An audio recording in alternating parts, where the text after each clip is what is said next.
Methods of tabulation. Tabulation के पिछले lecture में हमने देखा था कि डेटा को किस तरह से टेबल्स में कन्वर्ट किया जाता है, टैब्यूलेशन के लिए क्या क्या रूल्स होते हैं, किस तरह से एक टेबल के डिफरेंट पार्ट्स होते हैं, उसमें क्या क्या रूल फॉलो करना चाहिए एक टेबल को बनाने के लिए, so that statistical analysis becomes easier. Methods of tabulation, अब किस तरह से हम टेबल्स फॉर्म कर सकते हैं वो हम इस लेक्चर में देखेंगे। Tabulation एक systematical and logical presentation है of numeric data in rows and columns. Table के हमने जब ideal parts देखे थे तो उसमें हमने देखा था कि it should have rows and columns with their headings, जिनको हमने stubs and captions कहा था। तो numeric data जो हमने collect किया है उसको tabulation एक systematic और logical presentation provide करता है in the form of rows and columns, which facilitates comparison and statistical analysis. Table data collection हम करते हैं for statistical analysis और उसके output और inferences के लिए। तो जो tabulation है it presents it in a such a way कि it eases the comparison and statistical analysis. ये facilitate करता है comparison by bringing related information close to each other, कि जब हम table format में उस data को present करते हैं तो जो information related है it comes close to each other और further statistical analysis और interpretation में वो facilitate करती है। दूसरे शब्दों में अगर हम कहें कि method of placing organized data into a tabular form is called tabulation. तो simple definition कि data को अगर हम organized data को एक tabular form में arrange करें या organize करें तो that is known as tabulation. Now it can be complex, double or simple depending upon the nature of categorization, कि हम कितनी categories उस टेबल में चाहते हैं या हमारा स्टैटिस्टिकल एनालिसिस किस तरह का है, कितने वेरिएबल्स में हम रिलेशंस वहां पर दिखाना चाह रहे हैं। तो जिस तरह से डेटा को ऑर्गेनाइज किया जा रहा है, कितनी कैटेगरीज में उसको प्लेस किया जा रहा है, उसी के अकॉर्डिंगली द टेबल और टैब्यूलेशन में भी कॉम्प्लेक्स, डबल और सिंपल। सिंपल टैब्यूलेशन जैसे हम यहाँ पर इस टेबल में देखते हैं, सिंपल टैब्यूलेशन जब किसी भी डेटा को एक सिंगल कैरेक्टरिस्टिक के लिए टैब्यूलेट किया जाए। One characteristic when used for tabulation is known as simple tabulation. Survey जैसे हम एक एग्जांपल इस टेबल में देख सकते हैं कि इस टेबल में एक कॉलम एज का है और एक नंबर ऑफ एम्प्लॉयज का है। इस सर्वे में फ्रीक्वेंसी या नंबर ऑफ एम्प्लॉयज देखिए हमने एक फर्म में जो अलग अलग एज ग्रुप्स में बिलोंग करते हैं।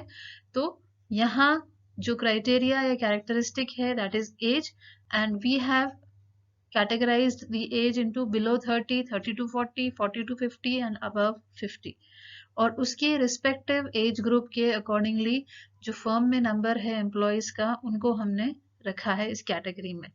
तो ये एक सिंपल टैब्यूलेशन है which shows the number of employees in a particular age group. So for one characteristic, if the data is tabulated, it is called simple tabulation. Double tabulation जैसे हम नाम से इसको कह रहे हैं, डबल टैब्यूलेशन जब दो characteristics of a data are tabulated. अगर हम दो कैरेक्टर्स को या दो कैरेक्टरिस्टिक्स को टैब्यूलेट करते हैं तो that tabulation is called as double tabulation.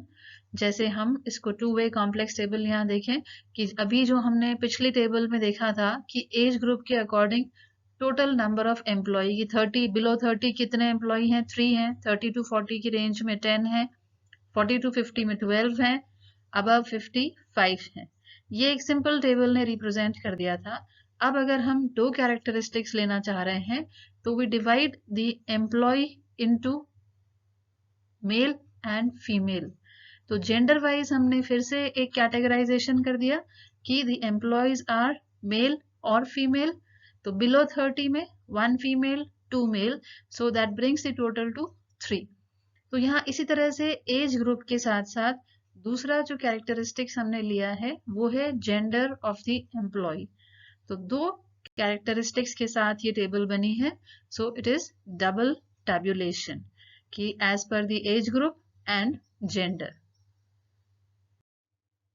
Complex tabulation हमने simple देख लिया where one characteristics was involved.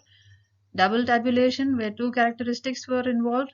Now comes the complex tabulation. Complex tabulation है जहां पर more than two characteristics are included. जैसे हम frequency और number of male, female and total employees अगर हम लेते हैं which own different brand of mobile phones like BlackBerry, Nokia, iPhone. Male, female, gender basis हो गया. Then age हमने ले ली. दूसरा कि वो किस किस तरह का ब्रांड फोन का ओन करते हैं उस आधार पर. तो जब दो से ज्यादा कैरेक्टरिस्टिक इस टेबल में आ गए तो ये कॉम्प्लेक्स टैब्यूलेशन कहलाता है. इसी की तरह का एक क्रॉस टैब्यूलेशन भी होता है. It's a sub type of complex tabulation that includes cross classifying factors जिससे कि एक कंटिंजेंसी टेबल बने of counts या frequencies at each combination of factor level कि हम क्रॉस क्लासिफाइंग फैक्टर्स उसमें इंक्लूड करते हैं और फिर उससे एक कंटिंजेंसी टेबल बनाते हैं उनकी रिस्पेक्टिव फ्रीक्वेंसीज या काउंट्स को दिखाते हुए. तो a contingency table is a display format used to analyze and record the possible relationship between two or more categorical variables. क्योंकि हमने complex tabulation में two or more than two characteristics को include किया है तो contingency table वो display करेगी the possible relationship between two or more categorical variables. This is the example of a complex table जिसको हम higher order और manifold complex table भी कहते हैं where more than two characteristics are included. जैसे employees of a factory as per the age, gender and rank. Simple table जो हमने ली थी that was based on the age. Then double tabulation जो हमने देखा that was based on age group and gender. And now the complex table includes rank along with age group and gender.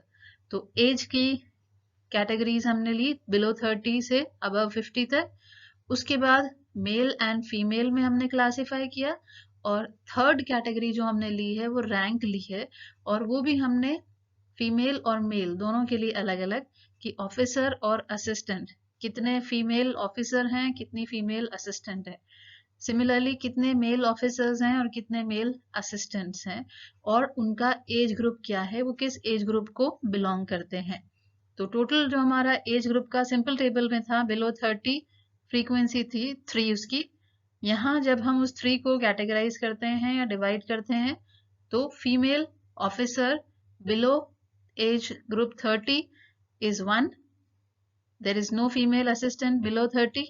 There is no officer male below 30 years of age group, but there are 2 assistant males in this age group. तो ये rank के हिसाब से, gender के हिसाब से और as group के हिसाब से टेबल बनाई गई है. So this table is known as complex table or manifold complex table where more than 2 characteristics are included to represent the data. Then comes general purpose and special purpose table. कुछ tables information provide करने के लिए हैं, detailed information discussion के लिए या general use के लिए. तो इन tables को हम general purpose and special purpose tables कहते हैं. General purpose table क्या होगी? ये detailed information देती है for general purpose. जैसे हमारी reference table होती है कि हमारी books या reports जो हम देखते हैं उनके लास्ट पेजेस में अपेंडिक्स की तरह से होती है जो एक रेफरेंस टेबल की तरह काम करती है. तो ये जनरल पर्पस टेबल है जो डिटेल्ड इंफॉर्मेशन प्रोवाइड करती है. Special purpose table it gives information for special discussion. इसको हम समरी टेबल भी कहते हैं. ये भी टेबल यह जो टेबल है वो भी बुक्स और रिपोर्ट्स के बॉडी में प्लेस की जाती है. तो general purpose table as an appendix at the last pages or special purpose table, summary tables placed in the body of the books or reports.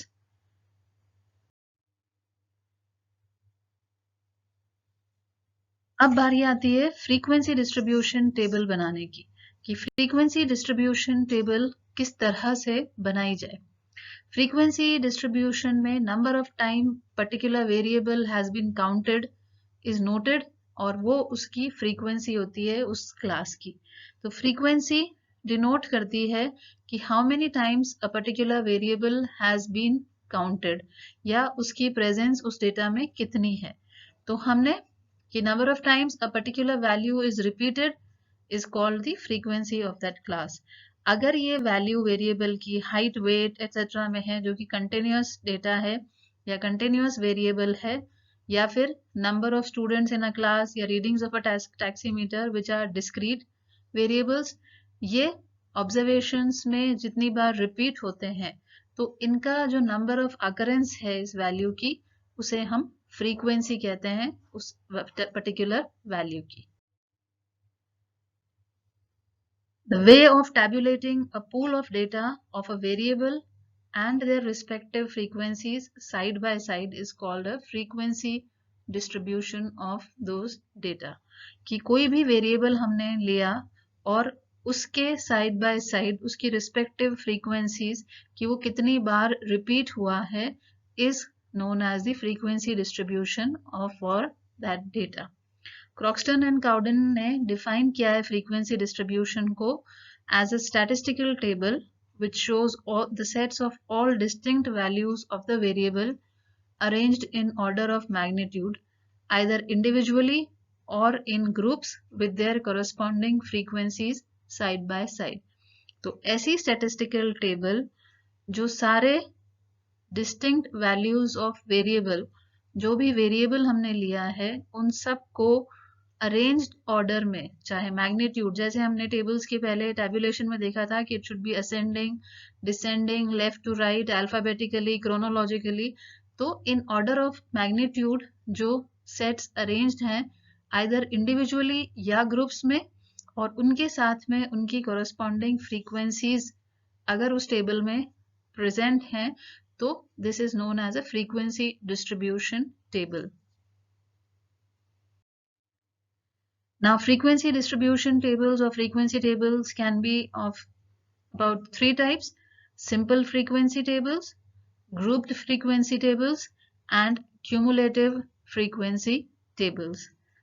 In tables के बारे में हम next chapter में सीखेंगे। Thank you.